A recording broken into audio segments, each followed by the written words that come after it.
Hey, Buckshot! What's up, Buckshot? Um, it's not technology. I want to say it's in between alien, demonic, but not in a negative sense. Like I said a few shows ago, if I have them out, I will show them. Hang on.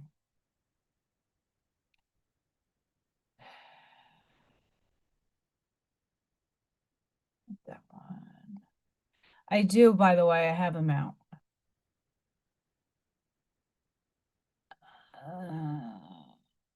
That one.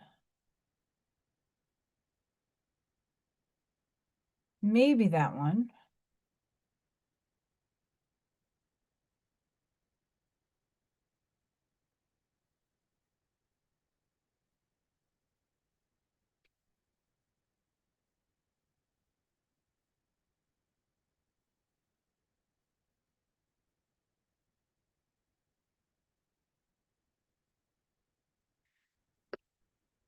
Hi, the big meanie. Most of you missed Freya. She bombed 3 times. That meaning she came in to the view of the screen, and I held her. She came.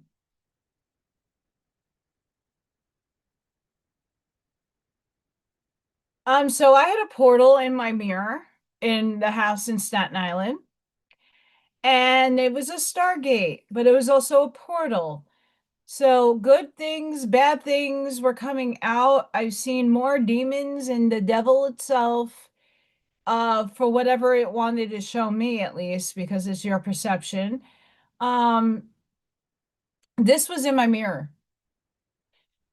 A little tiny little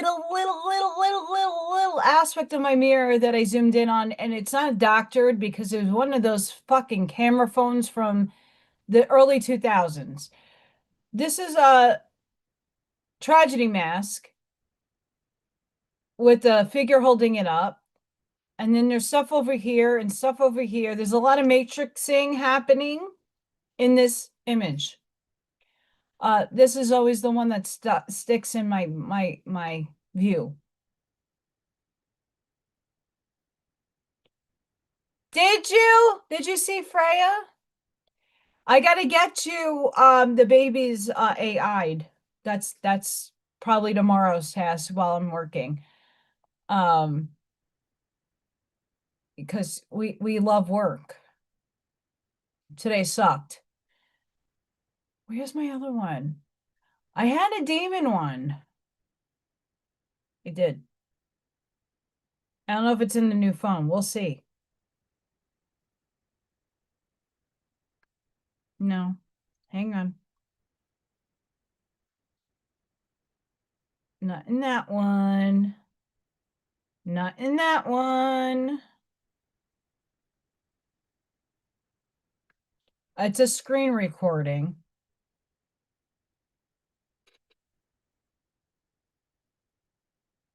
Do you see that little demon?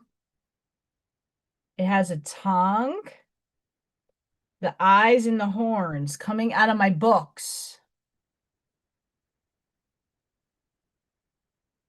Demon. Although I was not afraid of them. Mm-mm.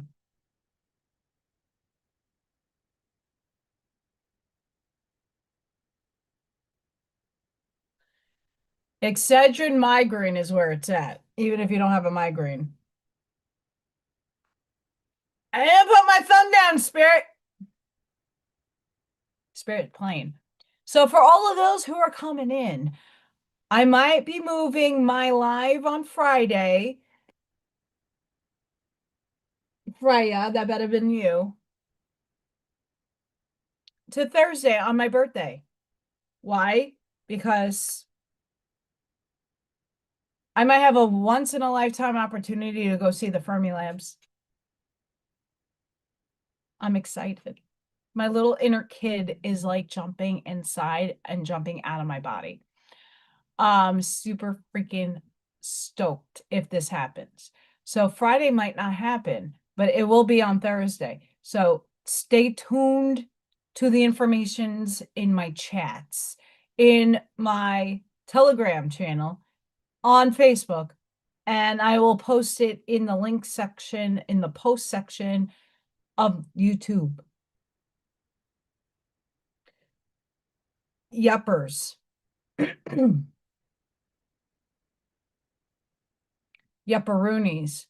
What's going on? Buckshot.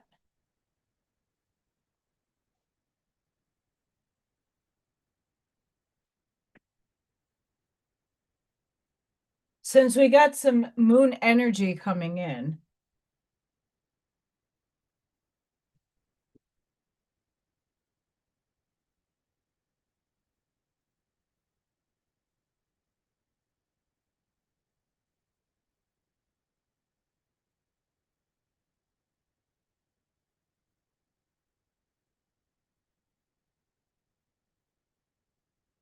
so there's like a threefold process that Allison is like taking in right now.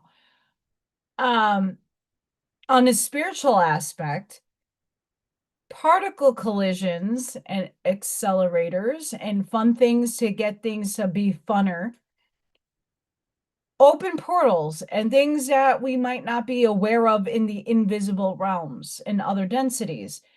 And I get to have an opportunity to go and like transmute the energy. What? Exciting. And then I got to pick a brain and get a tour. What? Like the inner geek nerd of my life is like excited because I can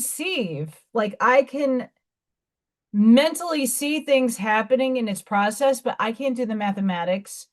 I don't have a background in physics or anything of the sort. Allison's like, that's another language to me. I could conceptualize into my head.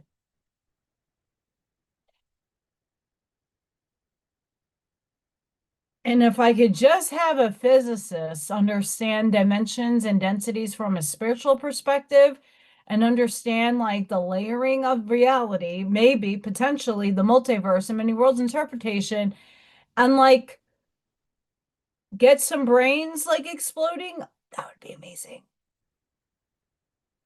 And I am in no doubt in my mind that someone out there who's an engineering expert that deals with vibration could actually build a machine that actually reads our resonance, our frequency, what we are putting out in hertz.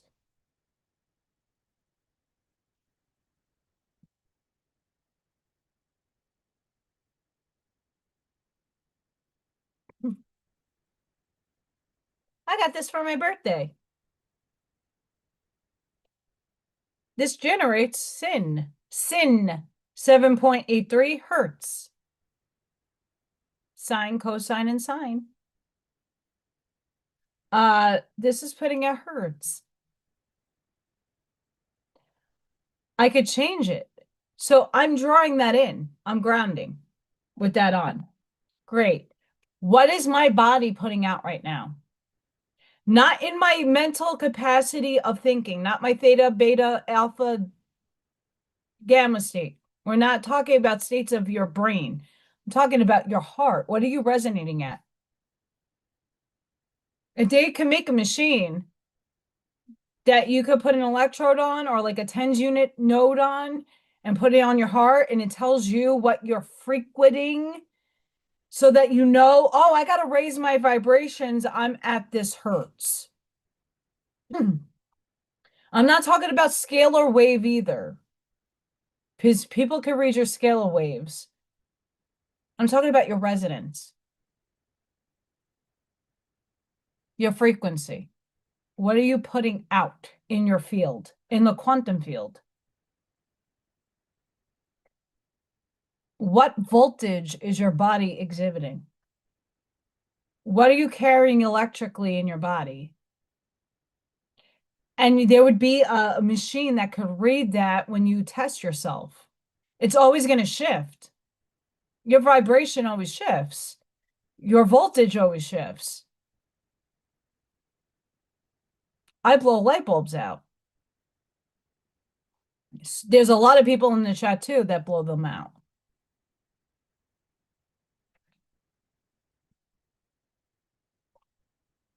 But getting back to Mars,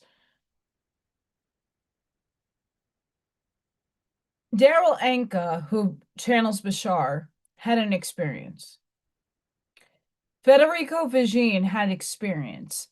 It was a neutral experience. It wasn't a frightening experience. It wasn't it was like questioning the life. Am I really seeing this? What the fuck? And in that, when we have those experiences, I've had them my whole life. I would see things, I'd experience material things in my hand that disappeared, came in and out of reality. Obviously, there's no way to prove it unless you were in the room and no one was in the room with me.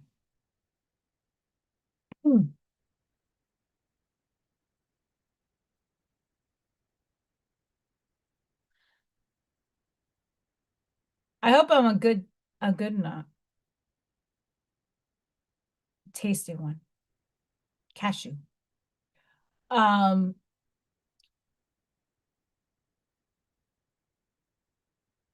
Smarty pants.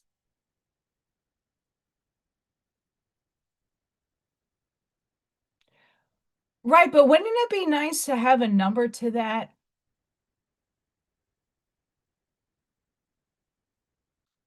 Wouldn't that be nice to like put your palm on something or put something here to read your frequency?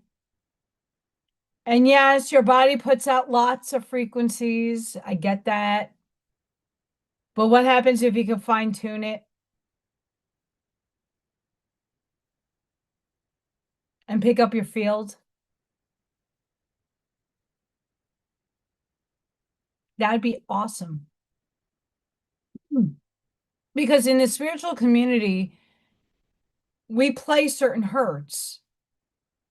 963, 888, 417. I pulled the card the other day. We're pulling different hertz and they do different things. So if you are hurting, your frequency's low. You know that you're low.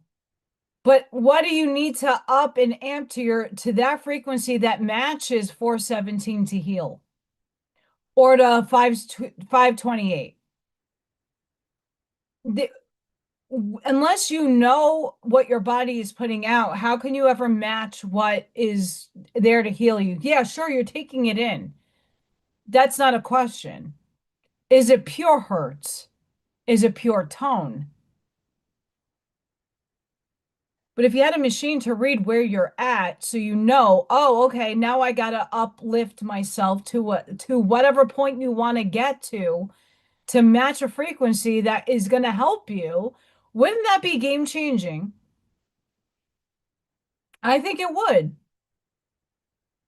Right now, if I want to heal the mucus going on, and yes, I've been doing a couple of things to get that cleared, and I've been not coughing, and I've been better. Obviously, people were mowing today. My allergies are high peaked, but if there was a frequency to play for allergies and whatever it was, and I put my hand on the machine or I put a node to me and it's saying, you're not there. How can I, yeah, we want to aim higher, sure. But if you could control and see what is going to actually help you raise your frequency and see what you're putting out in response to that, you can always change your modality. The medium before he transcended always told me the way normal people or regular people ground is not the way you're going to be grounding anymore. You got to shift the way you ground your energy. What are you talking about? I can't just put my hand on a tree anymore. No, you got to do movement. That's going to help the electricity in your body circulate. You keep getting blocked. Oh, okay, cool. Some people that hold higher voltage in their system, your neural capacity, need different modalities to ground. It's not just about putting a grounding mat under your feet. It's not just about having a machine next to you on your desk. It's different things will change the way you ground. Sometimes I need water in an Epsom salt bath to ground. Sometimes I need to be out on a nice day and walk. Everybody needs different things at different times. But wouldn't it be nice to have a machine to tell you, oh, you want to strive for that? Here's where you're at. Now try to do something and then check. Is that getting me to where I need to be? Am I making sense? I know some of you understand what I'm saying.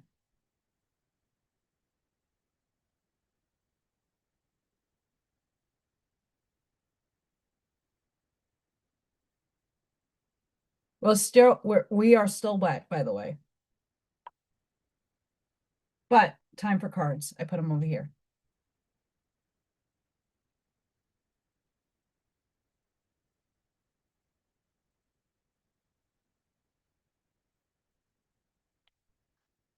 I can't wait.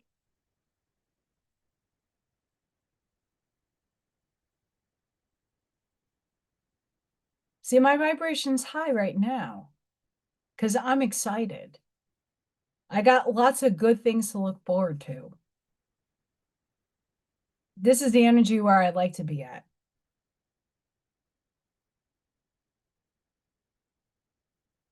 Vibing high, babies.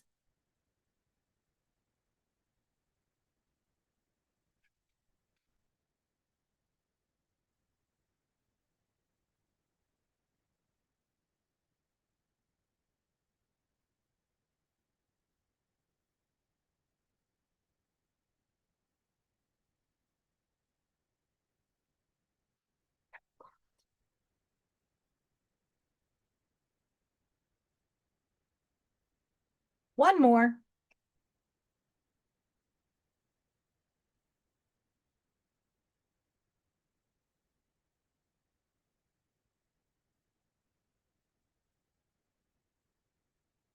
This is Moonology. This is from the same woman that makes these. First card up, the moon's wisdom. Take the lead. So whatever that looks like for you, take the lead. The dark side of the moon, I like how they try to play off of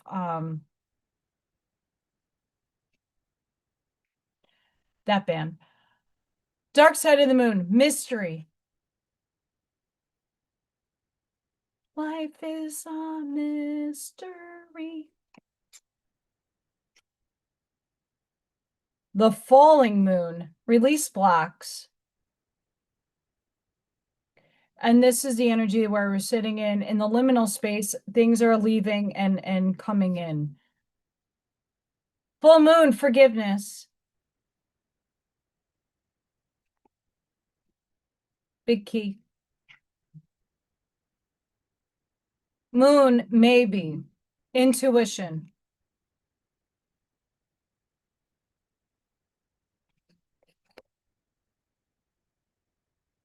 Moonlit, embrace uncertainty. And that's where a lot of us are at.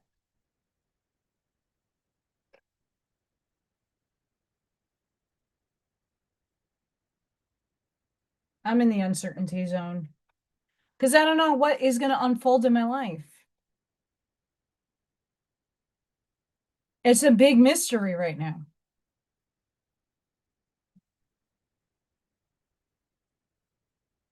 Chicken, chicken, chicken, chicken, chicken. Chicken! Buck, buck, buck.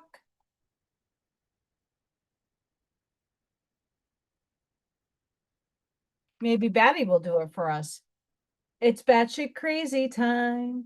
Batshit crazy time. There it goes.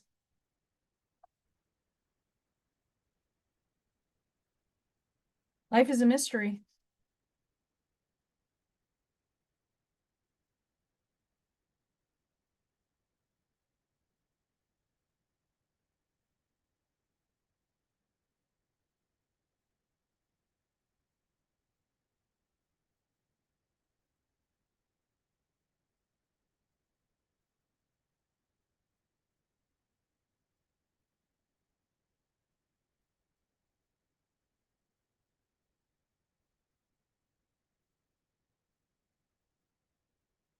Please don't forget to like, share, subscribe, and hype.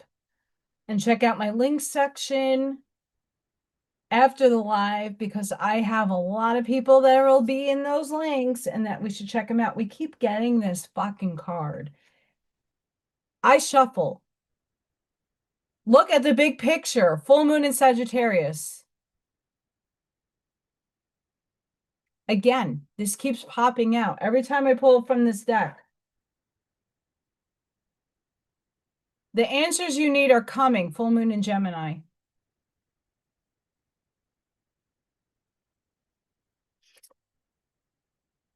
South node. Don't let your past hold you back. Don't do it. You're not going back there. You're going forward. Whatever forward looks to you in any direction, you're not going there.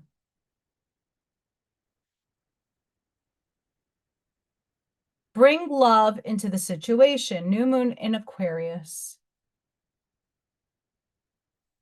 One more. Nothing will come of this situation void of course, moon. Negative thoughts.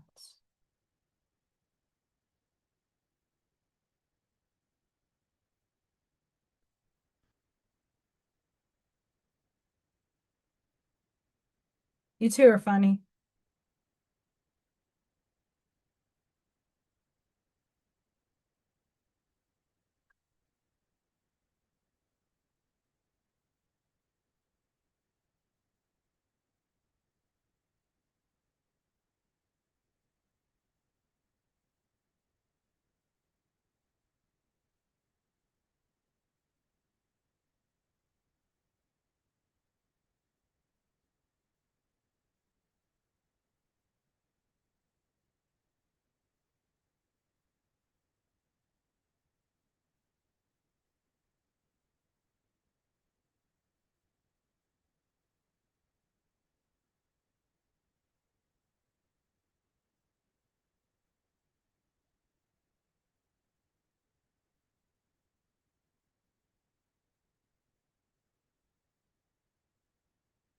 Is it Deutsch?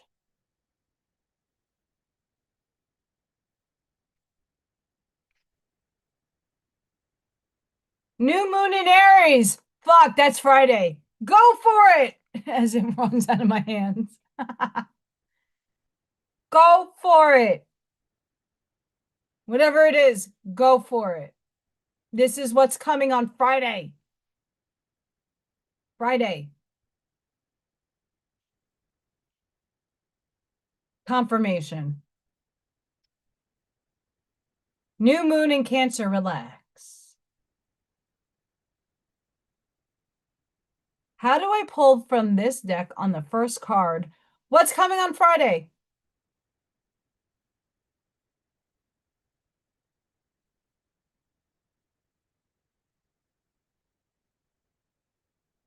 Think it through. New moon in Gemini.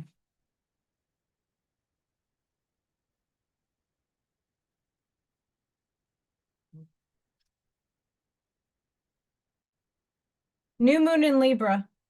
Know you are loved. One more. First quarter moon in Leo. Be humble. Lots of fire.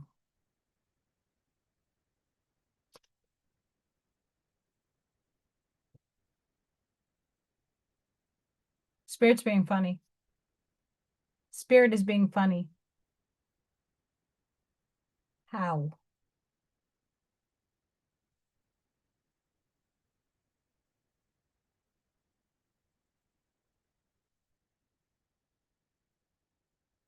Don't know. Don't know.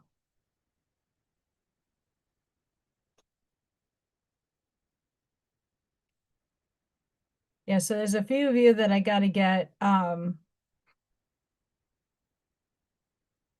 images for, and I'm going to AI them. I'm liking this new deck. I got to figure out, though, how I'm going to implement it.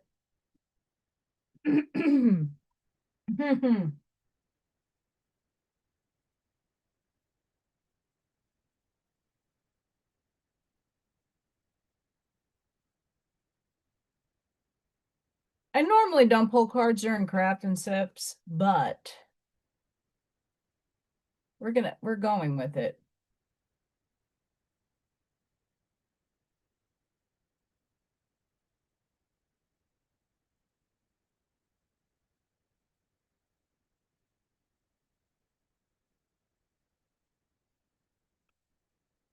I'm so sad. Freya should be here.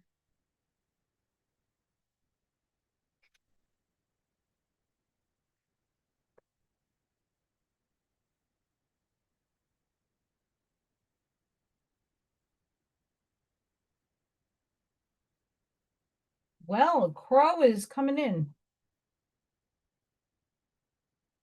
Failure.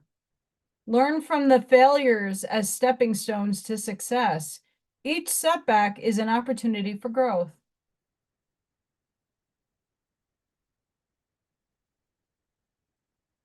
Destiny. Follow the path that aligns your true purpose and aspirations. It unfolds your unique journey.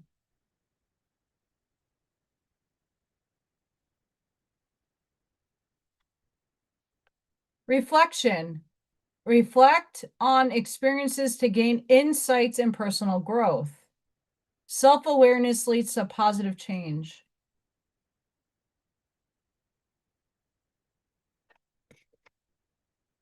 Creativity. Express creativity through imagination and innovation. Add joy and originality to your life.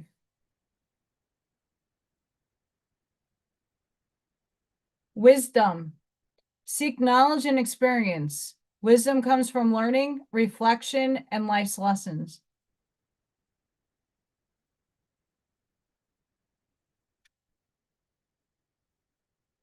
Yes.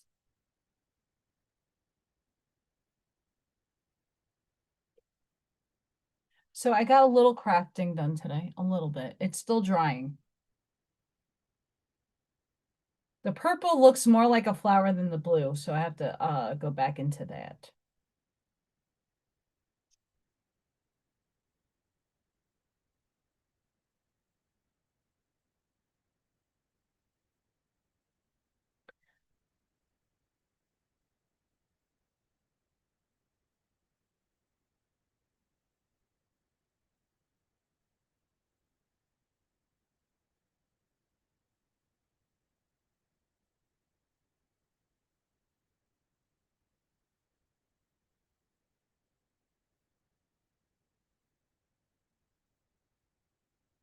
I had to refresh my stream.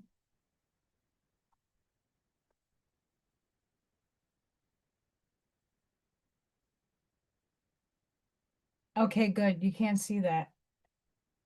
I can't show this card unless I hide the goodies. Before I do that, though,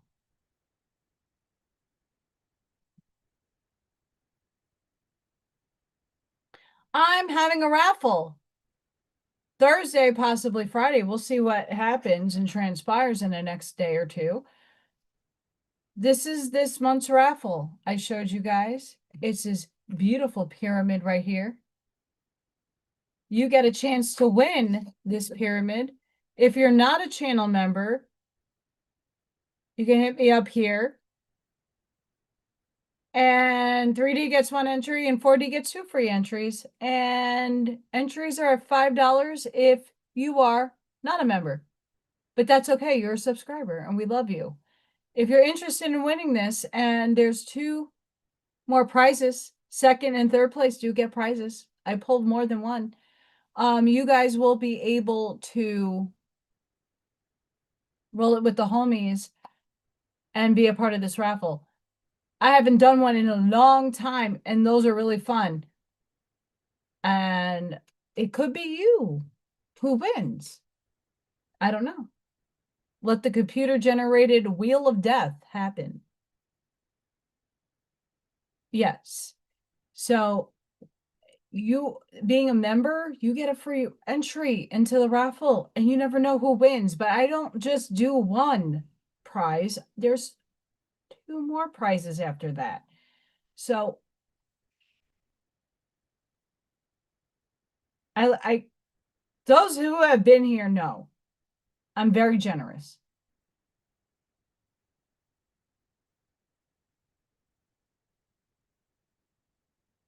Very generous. And I will post the winners and you all. So the process goes, I shut the shit down depending on when I say I'm going to have the raffle. And then I put your names, I make a list, and I give you a number. 1 through how many? I have 15 members at the moment. And then we're adding on Tim because he was very generous tonight. Then I post your number. I'll post a list on the post. Then I go into a number generator and the computer picks a number from 1 to whatever I tell it to pick. And then that we'll see who wins. So it's fair. I'm not picking out of a hat. I'm not favoritizing anybody. The computer picks.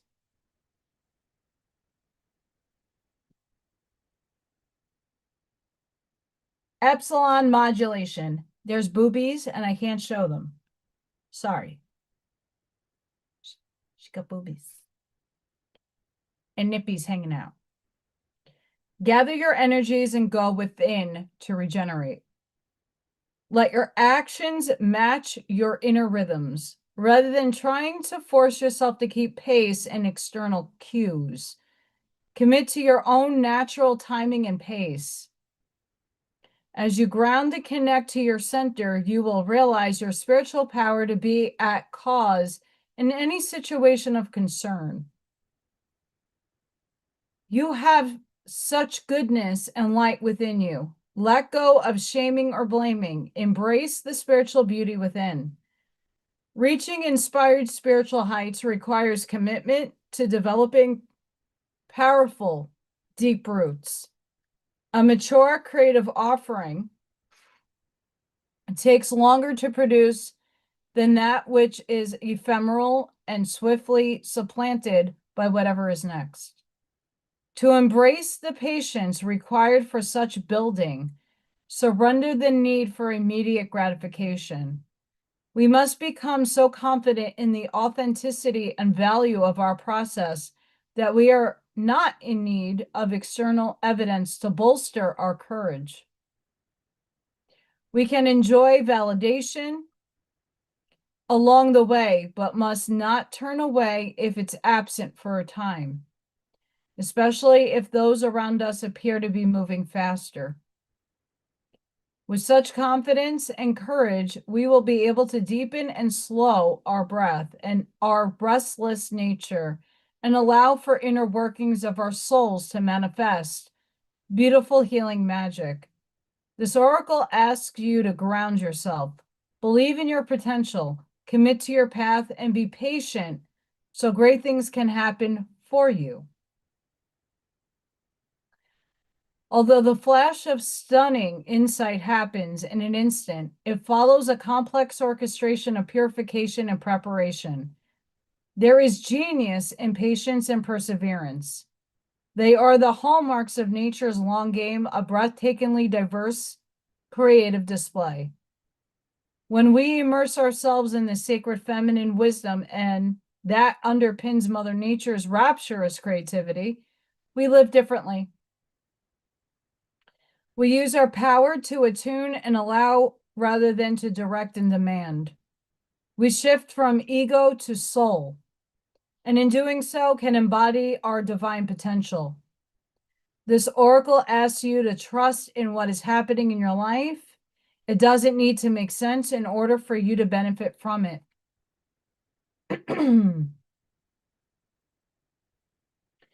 Epsilon brain waves are extremely slow, and their frequency is lower than conventional equipment can measure.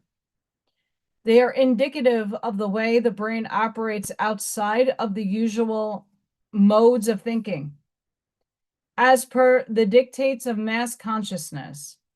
In epsilon state, the brain reaches its lowest and slowest oscillations between 0.5 hertz and just above 0 hertz.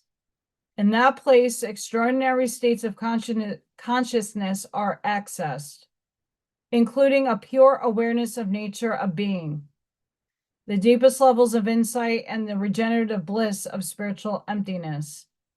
This oracle asks you to switch off and tune in. The greater perspective you'll find can bring you tremendous peace. Over the weekend, I did poll for the collective of the channel members, and a lot of the cards are telling you to go out into nature and just be in nature. Connect to nature. There's a reason for that. It's the state of your brain in nature that's going to help you.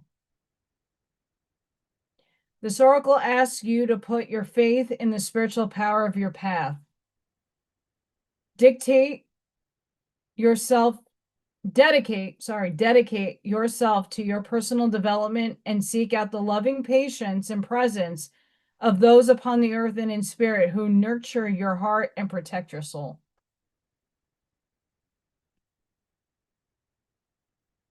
Mind blown. And if you were here earlier, that I read a lot of the spiritual cachet and some of the stuff that I always post, it's very similar energy. We're being asked to let go and to let be, to flow and follow through with self. You don't need to know your destination, but you need to know what your intuition is telling you to go and try. I'm trying a course. I don't know if it's ever going to work out. No idea. But I'm interested in it, and I'm taking a toe dip in. It's free. Doesn't bother me. And I'm enjoying it. What do you enjoy? If you could get to your highest excitement, and if it's something that could sustain you and put food on your table, what would you do?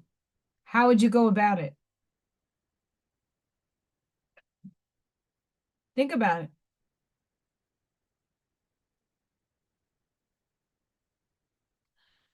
What is your passion in life? How can you make it work for yourself?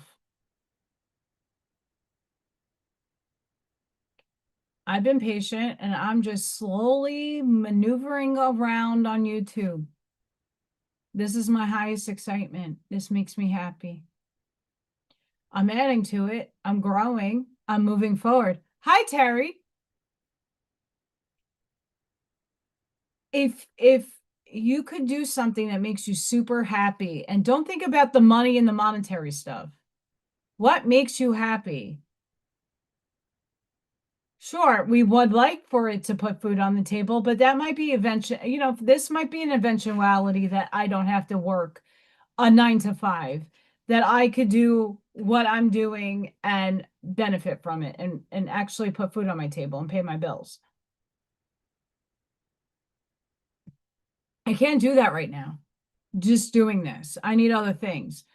But if we took money off the table and we just wanted to live from our highest excitement, what would you do? How would you be?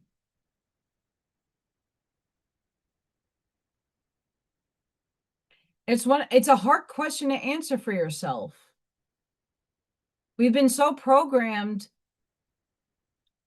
by what is going to get us ahead and what's going to put us forward, that we're not really thinking about what really is making us happy. What puts a smile on your face? What makes and motivates you to wake up every day? I wouldn't be where I am. And sure, monetarily, everything I've ever done that got me the highest excitement never put food on my table, but it fulfilled me in another way. It really did. It gave me a lot of lessons, a lot of learning, and a lot of experience that just I could put on my resume. I could put on my resume of life.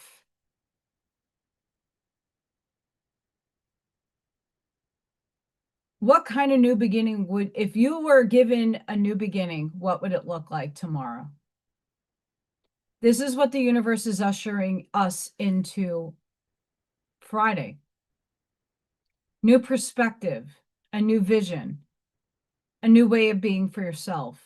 What changes can you implement in your life to get where you want to be? To have better experiences, to get and gain memories. You YOLO once in this body. Make it the best.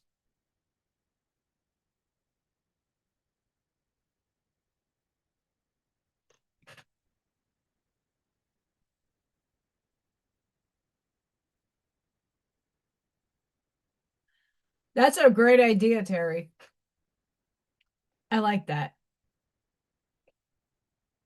It doesn't hurt to try and put your toe into the water and test it.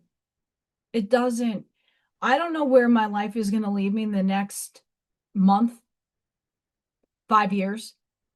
None of us do.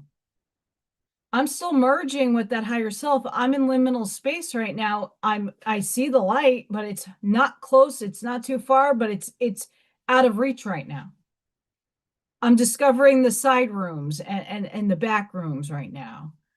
That was my dream yesterday. It was batshit crazy. But I see a future in sight. I see something forming.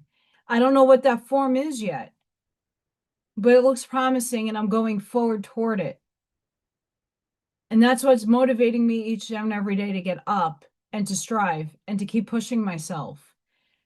And it doesn't need to be harder and it doesn't need to be smarter. It just needs to be that I'm getting up and making the best day ever happen. Even though it might not turn out that way, that's the mindset I set in the morning.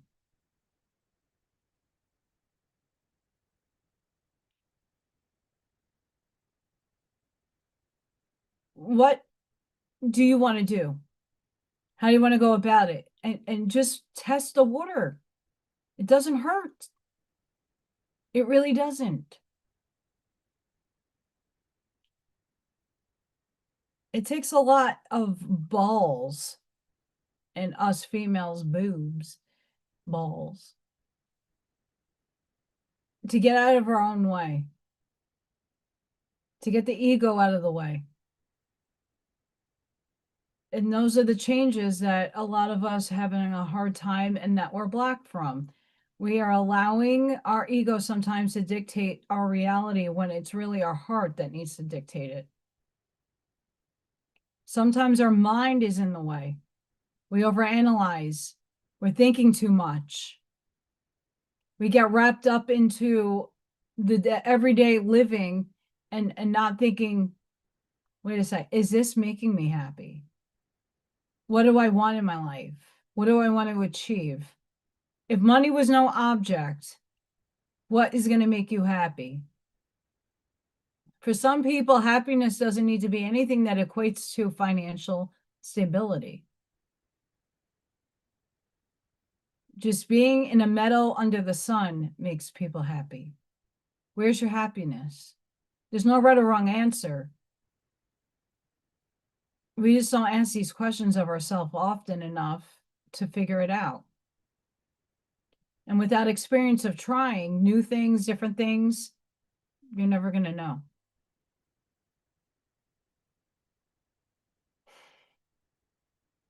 I would like to wish all of the Aries babies that were putting that their birthday is this week in the chat. Happy birthday. Happy incarnation anniversary. I don't like the birthday thing. It's overused. Just like death, I call it transcension, transcending, because we're not losing energy, we're just transforming it. It's just a vehicle. Your soul is your soul in a vehicle, playing a role. Happy incarnation anniversary. You came here for a purpose, and a reason for the season. To all the Aries out there, happy birthday. Happy incarnation anniversary. You are all appreciated and loved. I will let you all know what's going to happen in the next few days about Friday, if it goes to Thursday. This weekend, I will be busy. We'll figure it out. For the first time in a while, I'm excited about this birthday, even though I'm like looking at myself in the mirror and going, Yee! I don't like what I see sometimes. I see my age. I'm in that midlife crisis. New self is merging. And I have to get used to getting comfortable in that new self. Higher density self is a little different. And a lot of us are going through those changes. So be gentle and compassionate with yourself. Give yourself some grace. It's a messy, chaotic period, but out of chaos comes order. And it's going to be great. I promise. At least to myself. I can't promise for you guys. But you got to take the ram horns by the and push through. I'm going to leave it here, guys.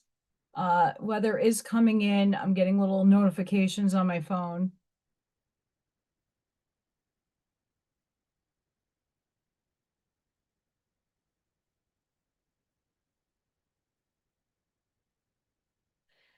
Sparky, absolutely, girl.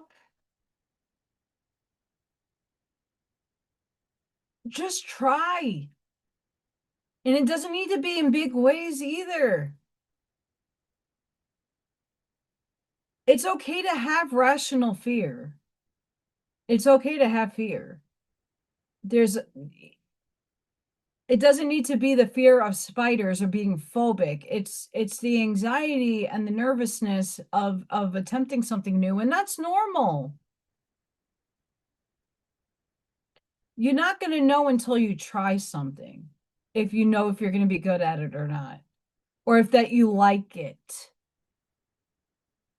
That's why we're here, to experience and to know what we prefer over what we don't prefer. And if you don't try and you don't at least test the waters, you're never going to get out of that comfort zone. You're never going to be able to shift and pivot to know what you prefer over what you don't. And not all the time is the experience going to be the best, but at least you know from that standpoint, not for me. Period. And the universe will usher that in for you if you are meant to be shifting. And I've been there. I almost got killed by the universe twice because I was on the wrong path. And it needed some very fucked up circumstances for me to see that I needed a change. I'm trying not to get to that point anymore, where I'm almost going to die in order for me to make a change. Don't be me.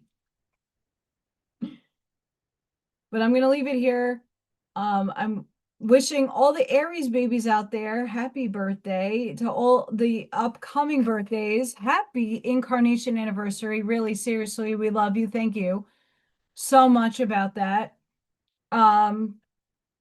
If you would like to be a part of my storyboard with my book that I'm formulating at the moment, please send me your pictures. You can email them to me. If you're on my Facebook Messenger, you can do that as well. just let me know. Because I'm going to play with AI, and obviously I'm going to show you before I do anything with it if you like it or not, but it's going to be fun. The idea is fun. I will post in my community tab about when I'm going to go live, whether it's Thursday or Friday. I will also post the numbers and everybody who is in the raffle. Please check out my links section because I have Arnie, I have Divine Sunflower Tarot, I got Fluid Pour Patriot, I got our moderator Scott. He has a YouTube channel. Go check it out. It's beautiful. It's fun. There's kitty cats there too. Mickie Michelle's also there. I got a lot of other people that are in my link section, so just don't bypass it because it's Allison. Ugh. Go check it out because I support people who support me, and we like to support everybody. So if you have a business, if you have something you would like to share and I could share it and help you get seen, please let me know. If you craft and you want to share your stuff, more than happy to show it. Please don't be shy. I'm not here. I'm not an art critic. I don't judge. And if you want advice, I'm more than happy to give it. Constructively and not disrespectfully. I'm not about that. Sending each and every one of you love, light, compassion, grace, shielding, and protective energy. Be the shoulders physically for somebody. Give somebody a hug. Be the lighthouse. Not just, this is Friday, by the way, in sign language.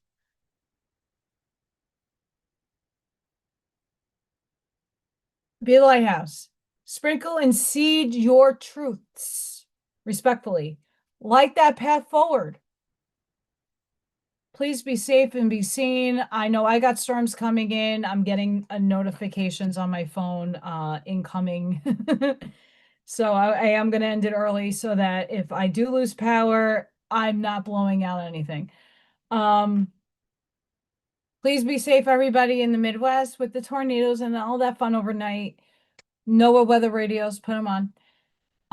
Thank you all so very much to everybody who supports me and shares me and hypes me and all that good stuff. Thank you, thank you, thank you. I can't do this without all of you. And thank you to everybody who contributes in the chat. Lastly, I'm just a conduit of source, and all of you are as well. And your perspective is just as valid as mine. Thank you for sharing your thoughts, opinions, because if someone doesn't align with what I'm saying, a lot of you are counter to me, and it's great because it's healthy back and forth. And it's perspective, and it's different perspective, and we need that in this world. It would be very boring if we all had the same thoughts. Ugh. Boring. Thank you for contributing to the chat because it is going to help somebody. I know it does. I get messages all the time from people that sit back and watch, but they're also watching the chat and they get a lot out of all of you who contribute. So thank you for that. It's not just me making a difference, it's all of us together. So until the next time, guys, thank you for watching. Have a blessed and beautiful night.